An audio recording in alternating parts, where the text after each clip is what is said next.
Our guest for the half hour is David Kudla. He is founder, CEO, also the chief investment strategist at Mainstay Capital Management, joining us from Detroit. Thanks for being with us, David. I'm curious if we're seeing what appears to be light at the end of the tunnel in the COVID situation. How much more upside really is there for U.S. equities? Hi, Doug. Yeah, it seems like there can't be a lot more with the incredible rally that we had off the March lows through the end of the year, and now coming into 2021, global markets and especially the U.S. market have done incredibly well. Actually, China's market, the global leader, but we just had this incredible rally, but we think that there's more to come with 120 billion a month in the Federal Reserve liquidity injections into the financial system, what other central banks are doing around the world with the whether it's 1.9 trillion or whatever that fiscal stimulus package ends up becoming that we'll get here a little bit later in this year, and with earnings coming through better than expected, the vaccine news continues to be good. We think that markets have higher to go in 2021. David, you say, as many do, that rising inflation could be a key concern here. But if we look at the numbers that came through in the US, it kind of shows that there's still a lot of weak growth out there. What sort of, impact could this have in terms of what we see from the Fed? Hi, Julia. Yeah, it's interesting. We saw the U.S. CPI data today actually came in a little bit weaker than expected, both on headline and core inflation. And so, we've had, but we've also had economists and market pundits here that are calling for runaway inflation later this year. I kind of agree with what Jerome Powell said is we'll wait till we see the hard data, and really that's what I think it's all about. I think that there is a scenario that we're concerned about as we get towards summer, where with the vaccine herd immunity, if we're talking about the U.S., even globally, where we do see, and the COVID numbers are, they're just, whether it's infection rate, hospitalization, are getting better and better and better, and the economy here is going to be opening up at the same time that this another massive fiscal stimulus package comes through on top of all the stimulus from the Fed and central banks, where we could see some very good data, or I should say data that suggests that inflation really is heating up, and that could cause a spike in rates, and that could be problematic for the market. David, it seems I'm sorry to interrupt you, but I want to get your view on SPACs, because these special purpose acquisition companies, these blank check companies, it seems like virtually every day there's a new one that pops up, and I'm wondering whether or not it's a troubling sign to you. It goes to this notion that there's just simply too much money sloshing around the system.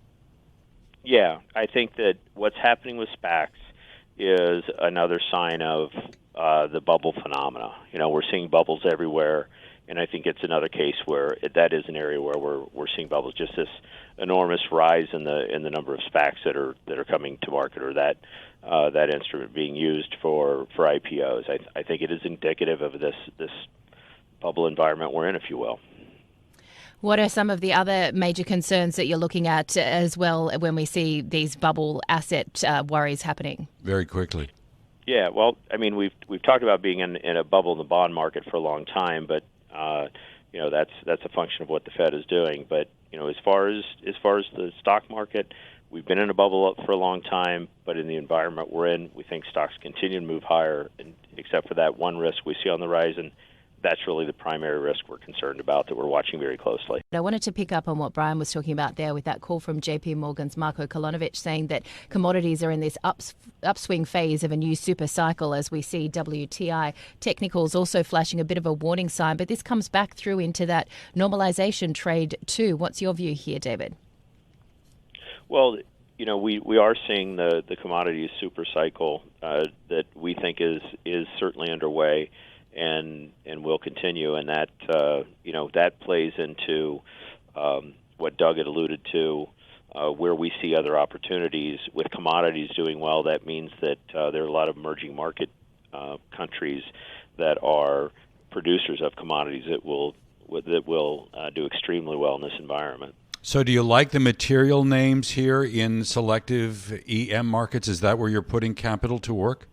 Right. We like the materials names, but we like specifically when we look overseas. Your question before the break, we favor emerging markets over developed markets, and specifically Asia is our region of the world for emerging markets, and specifically by country, China. We think that China offers tremendous opportunity continuing into 2021. An ETF that we like that's available here in the U.S., Invesco Golden Dragon China ETF, PGJ.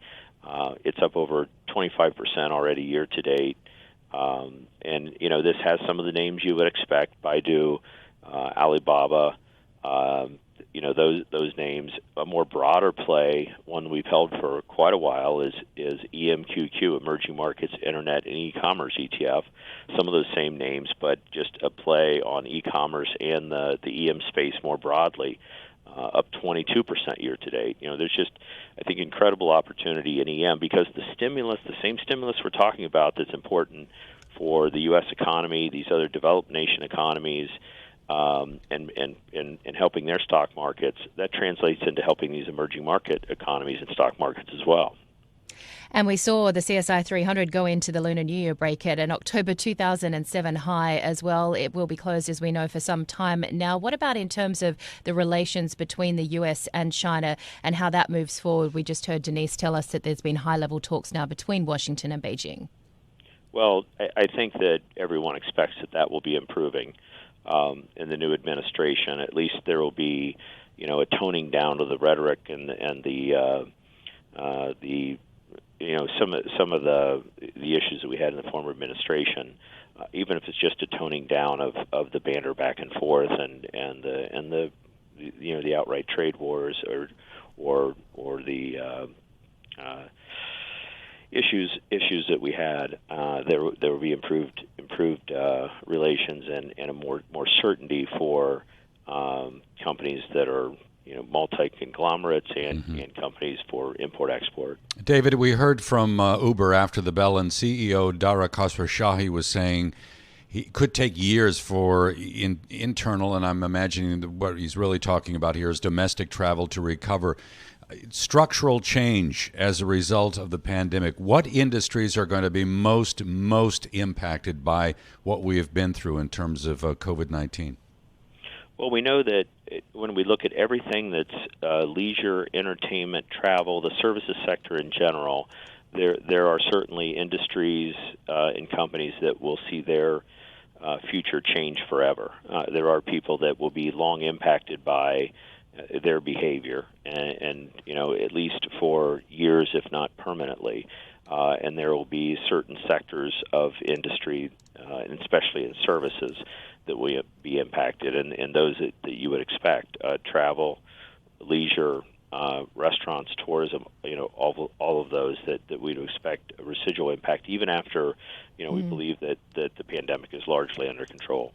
David, we thank you as always for joining us. David Kudla, founder and CEO, Chief Investment Strategist at Mainstay Capital Management, on the line for us from Detroit here on Bloomberg Daybreak Asia.